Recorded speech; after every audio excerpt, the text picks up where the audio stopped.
La enfermedad de Pompe. Mi grupo, conformado por Diana Lisset Beltrán, Geraldine Quasput y yo, Juan Sebastián Seagil, tenemos la oportunidad de comentarles de qué es, cómo se trata, qué epidemiología tiene, o sea, qué persistencia tiene a nivel mundial y posiblemente cómo desde diferentes áreas de la salud se es tratada. ¿Qué es la enfermedad de Pompe? La enfermedad de Pompe es una enfermedad reconocida porque el paciente tiene una deficiencia en una enzima, la alfa-glucosidasa ácida. Esto lo que hace es que cuando la célula capta la glucosa del torrente sanguíneo y entra a la parte del plasma, la va a encapsular en el lisosoma. Para poder hacer el proceso de glucólisis y volverlo piruvato, tiene que pasar por diferentes etapas. La primera etapa es una señalización. Esa es la alfa-glucosidasa ácida que le va a poner una marquilla, imaginémoslo así, como de un color rojo, para indicarle a toda la célula que eso es una glucosa y es lo que debe empezar a procesarse. Al no existir esta capacidad de marcar la glucosa solo se queda ahí y empieza a acumularse, porque como más células, más glucosa va a entrar al cuerpo, o glucógeno, si es la molécula grande, se va a desacumular en el lisosoma y va a crecer, y va a crecer, y va a crecer. Esto llevando al paciente a nunca poder generar la molécula energética, en otras palabras, ATP, adenosintrifosfatos, de los carbohidratos. Hablemos de la epidemiología de la enfermedad. En otras palabras, cuál es la prevalencia o el porcentaje de que una persona nazca con esta alteración genética. Aproximadamente, según la Organización Mundial de la Salud, se estima que una de cada 40.000 personas nacen con esta enfermedad.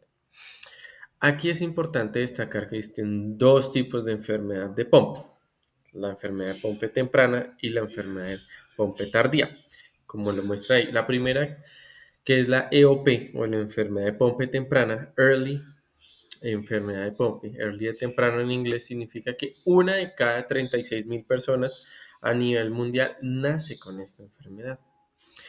La segunda, que es la Late Pompe Disease o la enfermedad de Pompe tardía, es de aproximadamente una de cada 47.000 nacidos a nivel mundial que puede tener esta enfermedad o ya la tiene y no se ha manifestado. Se estima que a nivel Colombia, el registro nacional por parte del Ministerio de Salud, del DANE y todo, se estima que aproximadamente uno de cada 300.000 personas nacen con esta enfermedad. Aquí es importante destacar que estos datos, tanto a nivel mundial como en Colombia, se basan en los registros que nos dan las clínicas y los hospitales, o sea que los datos de las zonas rurales o más dispersas o más profundas, ¿sí?, de Colombia o de otras partes a nivel mundial, norte de África, de las zonas boscosas indígenas, no se tiene registro alguno. Son datos aproximados.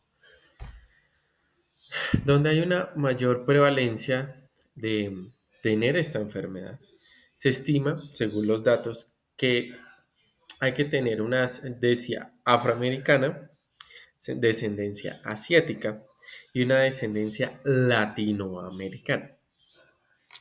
En su imagen que podemos ver de un cromosoma, bueno, de uno de sus alelos, podemos ver que exactamente el cromosoma tiene dos partes. La parte superior, que es como decir la pata P o su parte P, y la parte inferior, que es la parte Q.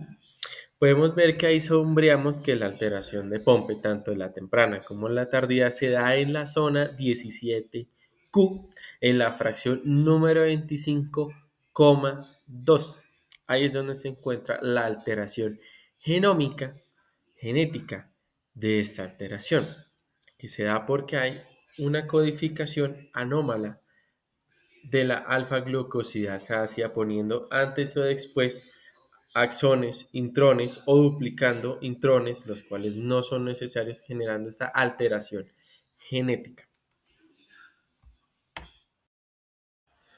De una manera más ilustrativa, les vamos a comentar cómo ocurre y cómo es este mecanismo molecular. Como pueden ver en su imagen, tenemos una célula de color verde, o mejor dicho, ese es el citoplasma.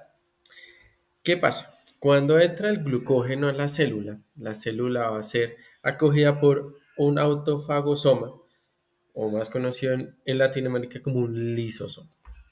Este lisosoma va a coger la glucosa o el glucógeno y lo que tiene que hacer es añadirle la proteína estabilizadora tipo 1 modular, en otras palabras, la cual también codifica la alfa-glucosidasa ácida.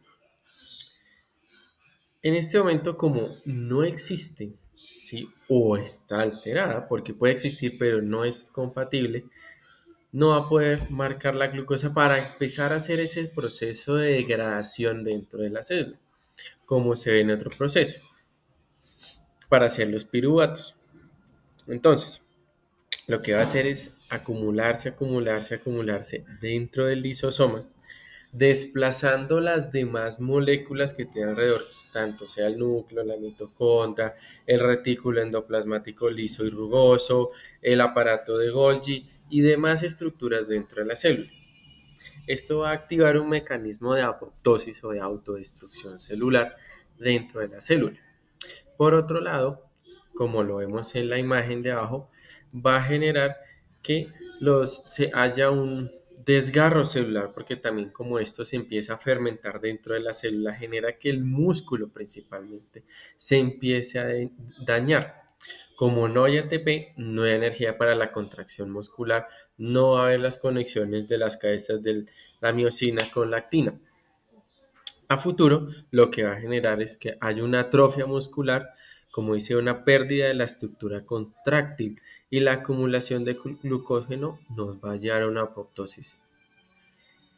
Eso generando a futuro una debilidad muscular progresiva. Lo más terrible de esta enfermedad es que si no es tratada a tiempo, genera un compromiso respiratorio, porque el músculo más importante de la respiración es el diafragma, y si el diafragma no tiene energía, en este caso ATP para la contracción muscular, el paciente no respira y muere por inanición. Como diagnóstico, iniciamos con la amniasis, el cual se encarga de entrevistar para lograr obtener una historia clínica del paciente. Esto queriendo decir que tendríamos por visto sus antecedentes personales, familiares, hábitos del día a día y dolencias actuales. Continuamos con los análisis clínicos que serían análisis de sangre o cultivos de músculo. Entre ellos están la creatinina quinasa, lactato deshidrogenasa, asparato de aminotransferasa, alanina aminotransferasa, leucocitos o linfocitos y análisis enzimático. Otros métodos para diagnosticar serían electromiografía o radiografía de tórax. El tratamiento principal para la enfermedad de Pompe se llama terapia de reemplazo enzimático o TREF. Básicamente lo que se hace es aplicar el enzima cistética llamado alglucosialasa alfa que se pone por la vía intravenosa cada 2 semanas. Cuando esta enzima entra al cuerpo, viaja hasta los lisosomas, que son como los centros de reciclaje de las células, y ahí los enzimas rompen el exceso de glucógeno y lo convierten en glucosa, que es la energía que las células necesitan para funcionar, en este caso los músculos. Gracias a este tratamiento, el pronóstico de las enfermedades han mejorado muchísimo más en los bebés. Ayuda a que vivan más tiempo y su corazón funcione mejor. Y en los adultos mantienen la fuerza muscular y el funcionamiento respiratorio. En algunos pacientes pueden desarrollar anticuerpos contra las enzimas y esto puede causar reacciones alérgicas leves como sarpullido o dificultades para respirar. Por eso los médicos vigilan cada dosis y controlan cómo relacionan el cuerpo. En resumen, gracias al tratamiento y al trabajo de un equipo médico especializado, las personas con POMPE pueden vivir más tiempo y con una mejor calidad de vida.